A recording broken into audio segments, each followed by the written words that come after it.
বড়দিনে কলকাতা পেল মরশুমের শীতলতম এবং দশকের দ্বিতীয় শীতলতম দিন। তাপমাত্রা নেমে গিয়েছিল 13.7 ডিগ্রি সেলসিয়াসে। শুক্রবার এবং শনিবার আরও পারদ পতনের সম্ভাবনা রয়েছে। বাধাহীন উত্তরে হাওয়ার দাপটে ঠান্ডায় কাঁপছে কলকাতা। আগামী কয়েকদিন মহানগরে কেমন থাকবে শীত জানতে দেখুন পুরো ভিডিও, আর ভালো লাগলে করুন লাইক, শেয়ার অ্যান্ড সাবস্ক্রাইব নিম্বু পানি বাংলা। চলতি বছরের শেষে এবং নয়া বছরের শুরুতেই কলকাতার তাপমাত্রা কেমন থাকবে, ঠান্ডা কতটা পড়বে তার আভাস ইতিমধ্যেই দিয়েছে আলিপুর আবহাওয়া দফতর।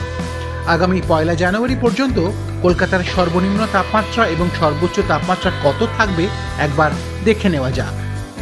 27 ডিসেম্বর সর্বোচ্চ তাপমাত্রা থাকবে 22 ডিগ্রি এবং সর্বনিম্ন সম্ভাব্য তাপমাত্রা থাকবে 13.1 ডিগ্রি সেলসিয়াস। 28 ডিসেম্বর সর্বোচ্চ তাপমাত্রা থাকতে পারে 23 ডিগ্রি এবং সর্বনিম্ন তাপমাত্রা থাকতে পারে 13 ডিগ্রি সেলসিয়াস। 29 ডিসেম্বর সর্বোচ্চ সম্ভাব্য তাপমাত্রা 23 ডিগ্রি এবং সর্বনিম্ন তাপমাত্রা নামতে পারে 13 ডিগ্রি সেলসিয়াসে।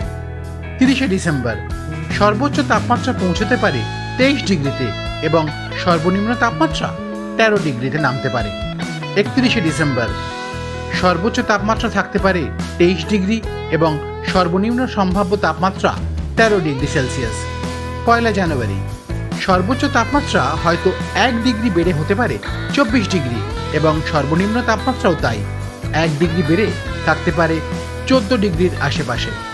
তাহলে বছরের শেষ কয়েকটা দিন এবার জমিয়ে ঠান্ডা উপভোগ করুন, আর সেই সঙ্গে দেখতে থাকুন আমাদের চ্যানেল। আর ভালো লাগলে করুন লাইক, শেয়ার অ্যান্ড সাবস্ক্রাইব নিম্বু পানি বাংলা, খবরের একঘেয়েমি কাটায়।